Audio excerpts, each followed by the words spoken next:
일단 이영빈 국장님께서는 이제 그 윤리적 자율성 말씀하시면서 이제 성취 기준 자율성, 그다음에 이제 신설 과목 개설의 자율성 하고 이제 그거와 관련돼서 좀 개정된 문서에 어떤 개정들이 좀 필요하다 이렇게 말씀하셨는데 그 윤리적 자율성의 핵심이 어쨌든 교사들이 윤리적으로 학생들의 어떤 그 성장과 또 모두의 성장, 모두의 탁월성을 위해서 교육 과정들을 이제 만들고 또 자기 교육 과정들을 좀 만들고 뭐 이래야 된다라고 하는 건데 그런 그 윤리성을 담보할 수 있는 그런 그 장치 또는 그게 현재로서는 뭐가 있을까?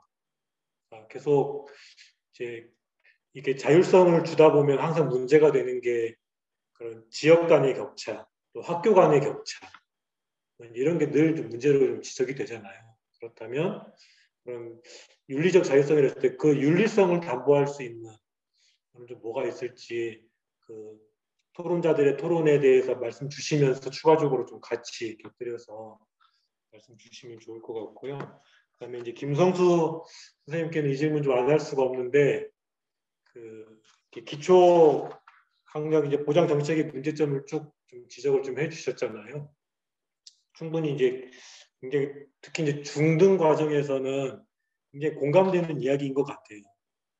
그러니까 이미 누적된 학습 결손들이 많이 있고 또 어떤 그런 학습에서의 어떤 무력감들을 학생들이 이미 좀 갖고 있는 상황에서 그거를 갖다가 진단하고 보정하는 것 자체가 이제 학생들을 더 이제 무력하게 만드는 좀 그런 일이 좀 많이 되고 있고 그래서 오히려 한 명 한 명의 어떤 그 상황들을 분석하고 또 팀으로 모여서 이야기하고 그래서 그 학생에 맞는 방법들을 제시하고 이게 너무 중요한 얘기인데 사실은 진단이 주는 무력감보다 그냥 학습에서 겪는 실패 때문에 얻는 무력감들 상당하다고 보거든요. 그러니까 특히 초등 저학년 단계에서는 뭐 기초 연산 자체가 안 돼가지고 이미 수학에 진입하지 못하는 학생들이 상당수가 있고 뭐 읽기가 안 돼가지고 그런 학생들이 있고 그렇게 됐을 때 단순히 그냥 뭐랄까요 그 이 학생들을 위한 어떤 그 지원 정책이라고 하는 건 또 별도의 어떤 접근들이 필요한 게 아닌가. 그래서 개인적으로 좀 그런 생각이 좀 들거든요. 그러니까 어떤 이들을 위한 어떤 지원 정책과 또 김성 선생님 말씀하신 그런 어떤 그 한 명 한 명 학교가 그 학생에 맞는 또 다른 어떤 지원을 같이 좀 이게 이렇게 버무려져야 이게 제대로 된 기초학력 뭐랄까요 뭐 지원 정책 이게 되지 않을까 저는 개인적으로 좀 그런 생각이 좀 드는데 여기에 대해서 또 김 선생님 어떻게 생각하시는지 같이 토론자들의 그 토론에 덧붙여서 선생님 좀 의견 좀 정리해 주시면 좋겠고요. 또 토론 좀 듣고 계시는 분들 채팅방에다가 혹시 의견이나 질문이 있으면 남겨주시면 좋겠습니다. 네, 발제자분들 말씀 듣겠습니다.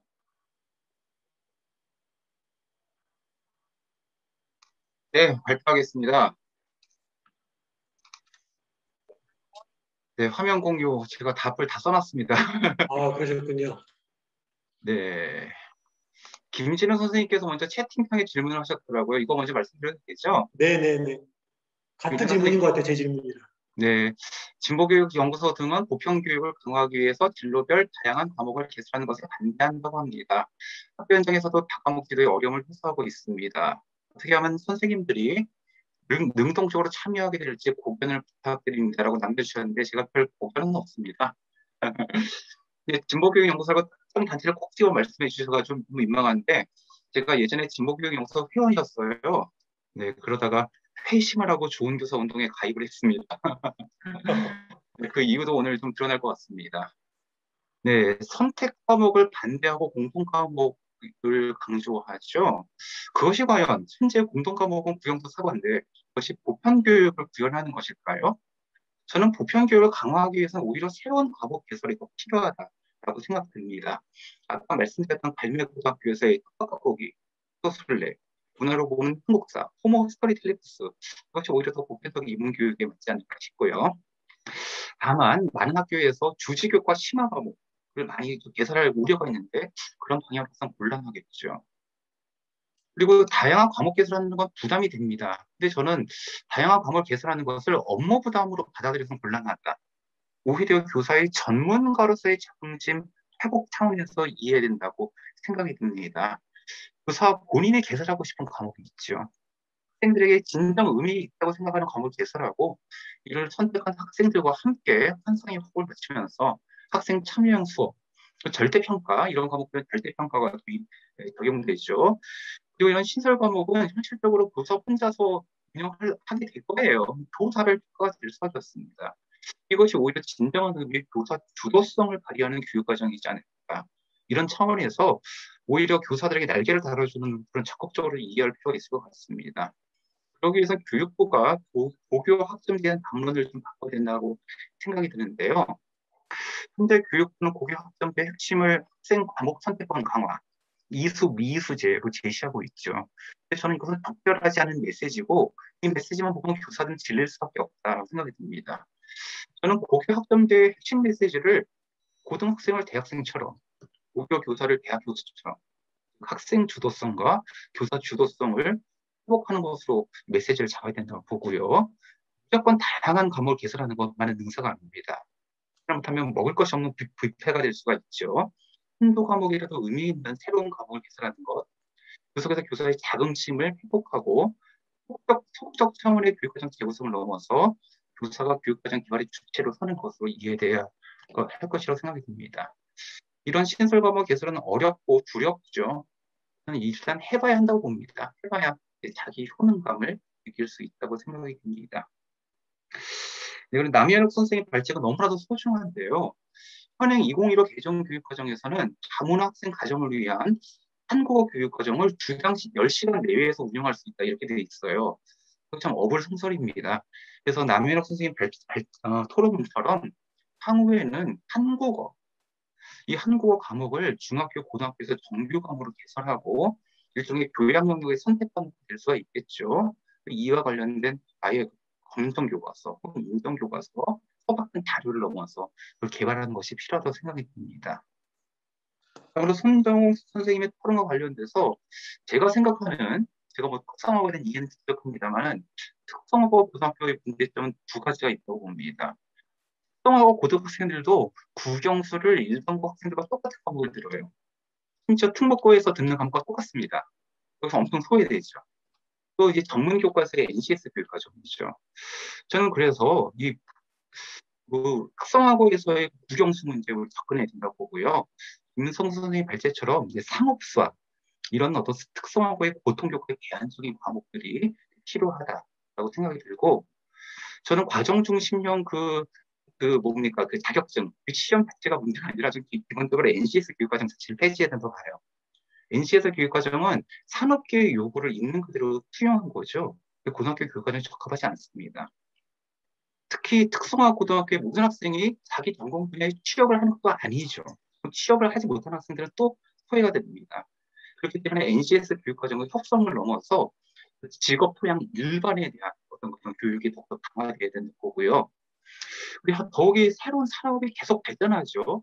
현재 국가 표준, 지문능력 표준은 미래 사회에 맞지가 않을 겁니다. 이미. 그렇기 때문에 저는 근본적으로 NCS 교육과정을 폐지해야 된다고 보는 입장입니다. 마지막으로 사회자님의 질문, 윤리적 자율성을 담을 수 있는 장치가 뭐냐? 그게 세 가지이지 않을까 싶습니다. 국가교육과정 차원에서 담아야 되죠. 이 국가교육과정은 어쨌든 간에 우리 교육공동체의 합의의 과정일 것입니다. 그렇게 되어야 합니다. 그래서 우리가 모든 학교가 함께 지향할 윤리가 무엇인가에 대해서 국가 차원에서 합의를 보고 명시해야 된다고 보고요. 국가 차원에서 합의가 안 될 때 가장 먼저 나서야 될 것은 좋은 교사 운동 같은 보건단체이지 않을까. 우리 좋은 교사 운동에서도 소외되지 않는 학생을 위한 교육과정 선언, 실천 선언 이런 것들을 함께 좀 만들면서 이런 윤리성을 함께 보건단체를 만들어가야 되지 않을까 싶습니다. 전문가 집단이라 불리는 수많은 그런 전문가 집단들은 나름대로 윤리 강령이 있죠. 법조계도 마찬가지고 의료계도 마찬가지입니다. 전문가들에게 가장 필요한 덕목은 그 전문성을 발휘한 결과에 대한 윤리성. 그것을 외부가 아니라 스스로 자기 자신의 조합에서 단체에서 강령을 만들고 실천해 나가는 것들도 참고해 볼 수가 있겠고요. 정말 단위학교 차원에서 이런 윤리성을 우리 함께 하게 했으면 좋겠습니다. 이따가 김성수 선생님께서 조금 더 보완해 주시면 좋을 것 같은데요.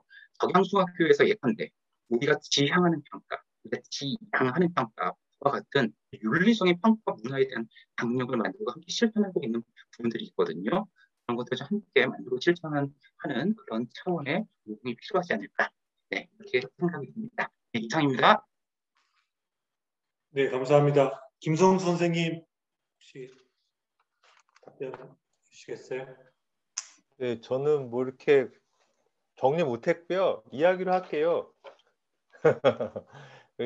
저기 사회자께서 질문하신 것처럼 그 기초 학력이 부족한 아이들의 그 무기력이나 패배감은 사실은 배울 때 많이 초등학교 때부터 누적된 것들에서 생기는 게 맞습니다. 맞고, 그것을 해결하는 게 더 큰 문제라고 생각하고요. 그럼에도 불구하고 그 아이들에게 다시 진단 평가라는 걸 해가지고 그 학생을 다시 이런 것이 또 문제다라고 보기보다는 이렇게 선생님들이 수업하다 보면은 사실은 저 친구가 부족한 것 같다는 아이들이 보이거든요. 그러면은 저 혼자 본 것이 아니라 다른 선생님들이 보이고 그 서로 보이던 것들이 있어요. 그것들을 같이 얘기하고 그 친구랑 대화 나누고 부모님이랑 얘기하다 보면은 그 무기력감이 어디서 생겼는지 이런 것들이 다 나오는 거죠. 그러니까 그런 다음에 그렇게 만약에 평가를 한 다음에 이 아이가 정말로 어떤 난독증이 있는 것인지 아니면 정서적인 문제인지 그런 것들이 좀 이렇게 진단이 정말 정밀한 진단이 필요하다. 아니면 이 친구가 특수교육 대상자인지 판단하고 그런 진단이 필요하다면 그 다음에 할 수 있다는 거예요.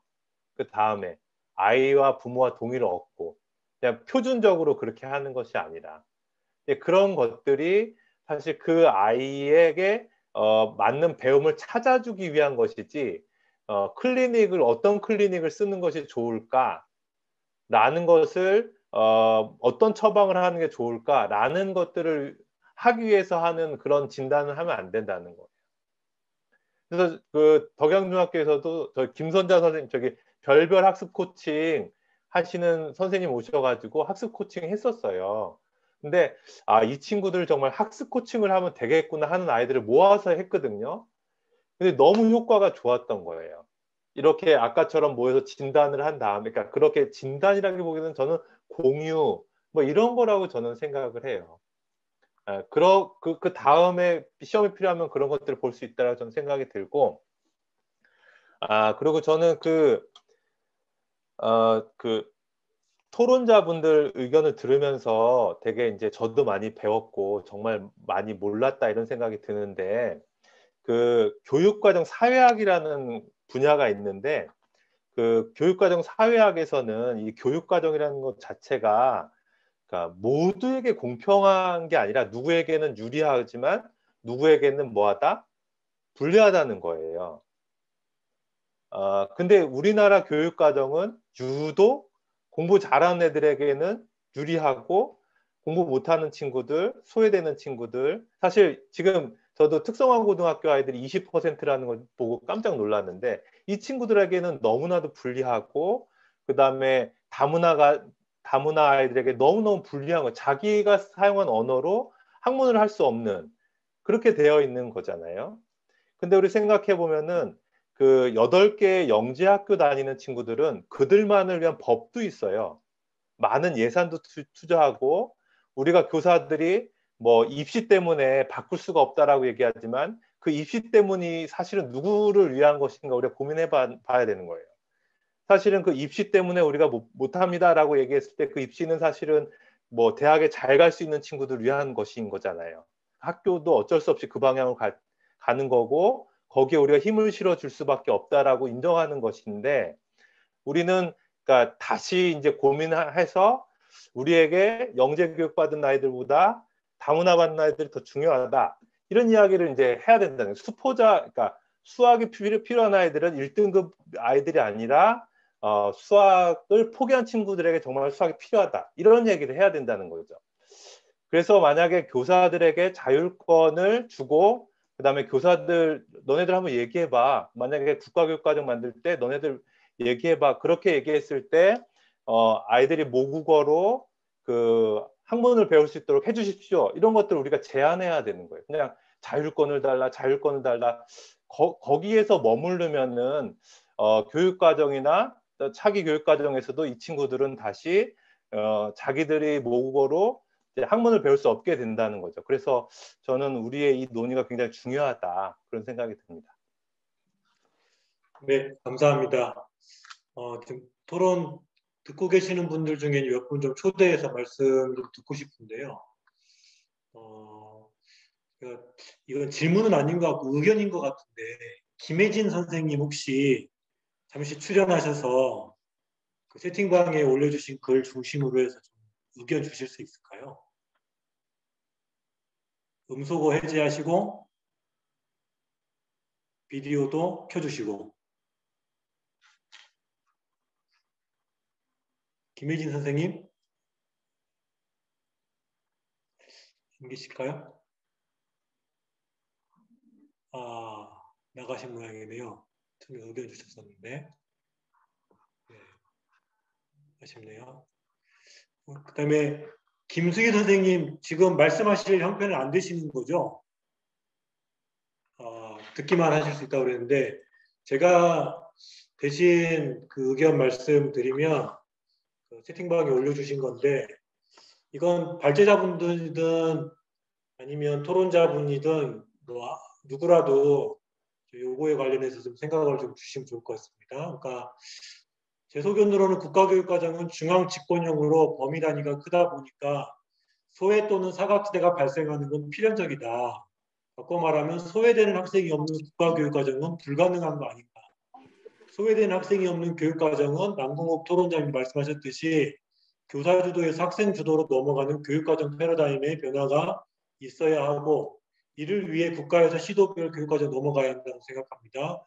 그러나 현재 개별 학생을 모두 담아내는 현장 중심의 교육과정 구현이 가능하게 된다거나 국가교육과정이 지금보다 더 대강화되고 시도의 자율권이 더 부여되고 심지어 학교 현장에 교사교육과정까지 가능하다고 할 때 정작 학교 현장이 받을 준비가 되어 있나 또 교사가 환영하나 이를 위해 학교 현장에 필요한 것이 무엇이 있을까? 이거 이영빈 선생님께 좀 나온 질문이었거든요. 네. 이 자리에 선생님들이 직접 좀 의견을 주시면 좋을 것 같아요.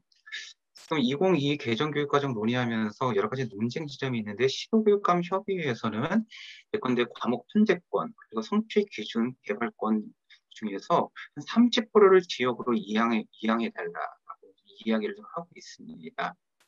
제가 사실 오늘 이 토론회 직전에 2022 개정 연구자 모임을 같이 했는데 더 파격적으로 시도교육권 30% 주는 게 무슨 의미가 있냐. 크게 다 주자. 그래서 어떤 교과별 성취 기준, 어떤 단가적인 큰 틀은 국가가 제시해서 성취 기준 자체를 학교에서 다 개발할 수 있는 권한을 주자라고 하는 논의를 좀 한참 하다가 교육부에 계시는 분들은 과연 학교가 환영할까요? 학교가 오히려 환영할 수도 있어요. 한참 그런 얘기를 하다 왔어요. 그래서 오히려 다른 많은 분들의 어떤 이야기를 좀 들어보고 싶습니다. 그럼 주신 의견이 맞습니다.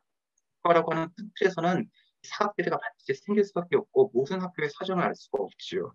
그렇기 때문에 다문화 학생이 많은 학교라면 다문화 학생을 위한 어떤 새로운 과목, 성취 기준을 직접 학교가 만드는 것이 정답일 수밖에 없는데 이것에 대해서 학교 선생님들은 어떻게 생각하실지 그리고 업무 부담을 느끼실지 이런 부분에 대해서 많은 분들께서 편안하게 오늘 이 자리에 같이 얘기를 나눠보면 어떨까 이런 생각이 듭니다. 제가 답변드리기 좀 어렵네요. 네, 고맙습니다. 혹시 뭐 요거 관련해서 말씀 주실 분이 계실까요? 오늘 다른 발제 토론자들 아니 저기 네, 홍익 선생님. 네, 이영빈 선생님이 이제 계신 분들이 얘기해 달라고 했는데 저도 이 부분이 좀 고민이 많이 되거든요. 그러니까 저는 근데 지금 단위에서 이것도 국가 수준 전체로 전부 다 학교에다 일괄적으로 몇 퍼센트 준다 이런 방식은 예를 들면 100%다 주신다. 그건 좀 이제 전체 학교가 다 받는 건 좀 어려울 것 같아요. 그래서 기본적으로 뭐 예를 들면 지금 교육과정에서 성취 기준이나 그런 어떤 결정하는 수준 한 30%를 국가 단위는 주지만 파일럿 사업으로 뭐 전체 한 15% 정도는 자기들이 이제 좀 예를 들면 교육과정 자율학교로 지정한다든지 그런 쪽으로 해서 그런 데는 우리가 하고 싶다. 예를 들면 그 아까 안산에 그 중국 친구들이 많이 있는 그쪽의 학교라든지 그런 학교들이 이제 학교 단위로 우리는 이거 도저히 이렇게 30% 줘서 안 된다. 그래서 우리는 100% 줘라. 그렇게 이제 요청하는 거죠. 그거를 이제 시도교육청에게 요청을 하면, 그러니까 지금 뭐 자율학교처럼 지금 자율학교가 그 교육과정 개발 그 자율과정을 뭐 몇 퍼센트 줄 수 있다는데 기본적으로 자율학교는 정말 자율 100% 주는 거고 기본적으로 뭐 이번 교육과정에서 국가에서 한 50% 이상은 그 시도교육청이나 학교가 하겠다 이런 조금 그 단계들을 설정하면 어떨까. 그래서 저는 이제 어떤 상황에서도 15% 이상 넘는 그런 어떤 혁신적인 대안이 생기지는 어렵다고 생각하거든요. 그래서 시도교육감한테 100% 자율학교, 교육과정 자율학교를 한 15% 지정할 수 있는 권한을 준다든지 그런 방식은 어떨까요?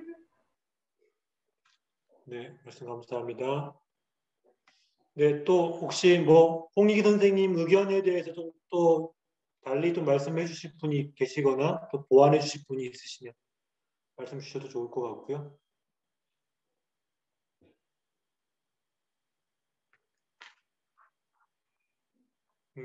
아까 제가 듣고 싶었던 그 김혜진 선생님 말씀이 이런 거였었거든요. 일반 고등학교 수학을 담당하고 있었는데, 진로 선택 과목으로 김성 선생님 말씀하신 다양한 수학, 이분은 이제 기초 수학, 인공지능 수학, 실용 통계 이런 거 하고 싶은데 기초 과목 50% 제한이 있어가지고 그렇게 할 수도 없고, 특히 또 이제 교사 수급 문제, 시간표 문제 이런 게 막 다양하게 막 맞물려가지고 좀 개설하기가 참 어렵다.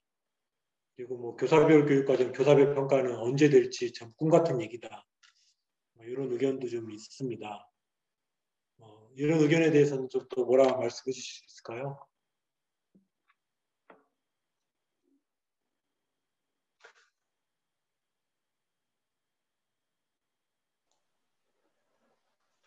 참 어려운 일이 맞죠. 어려운 네. 일이 맞고, 고등학교에 계신 분들이 특히 더 어려운 것 같아요. 입시랑 가까웠기 때문에 아이들을 가르치고 싶은 과목들을 개성을 하기 참 어려운데, 그럼에도 불구하고,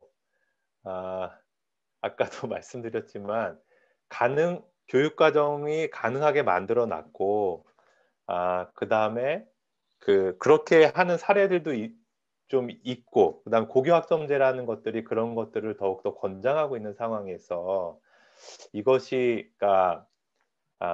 왜 안 되는, 안 되는 건지 못 하는 건지 안 하는 건지 뭐 이런 것들을 좀 우리 교사끼리니까 좀 고민해 볼 필요는 있는 것 같아요.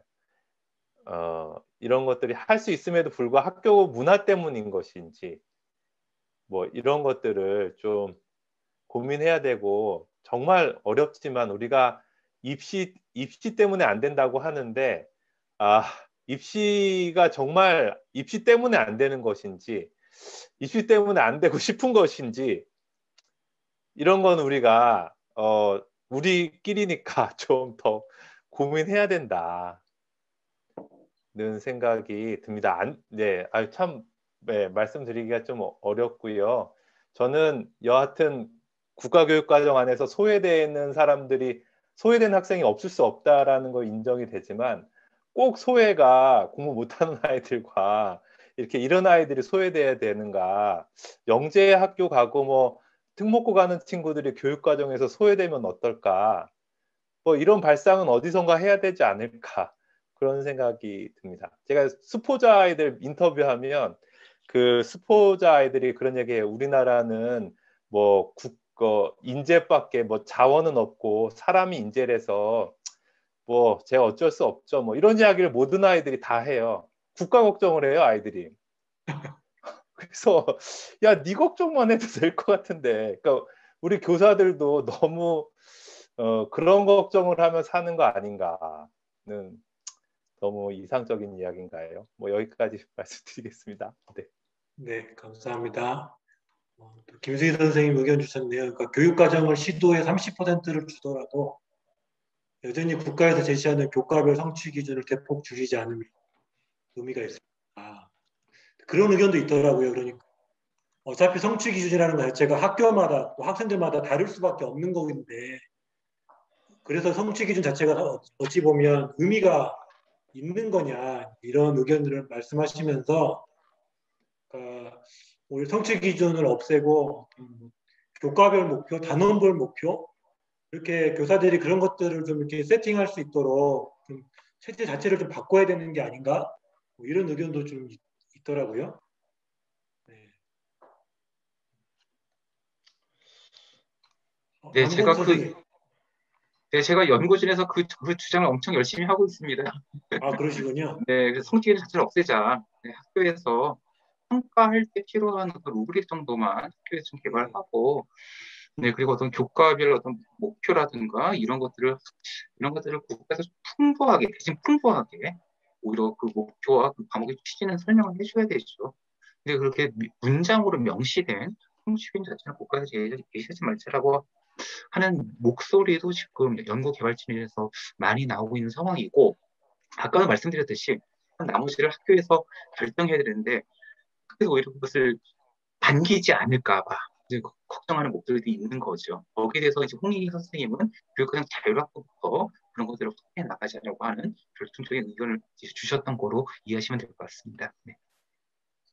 네, 감사합니다.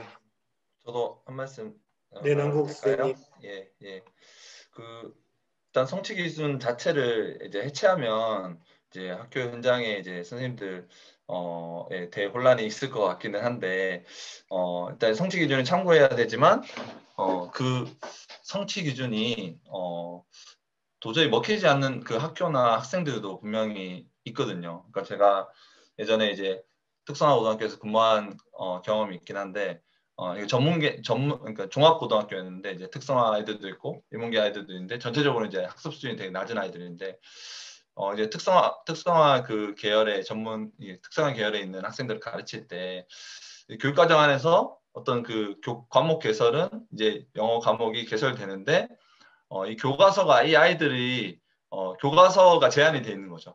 그러니까 교과서 문제도 이제 언급하지 않을 수 없는 게 이 과목에서 이제 교과서를 채택을 해야 되는데 어떤 교과서를 채택하더라도 이 학생들한테는 너무나 높은 거예요.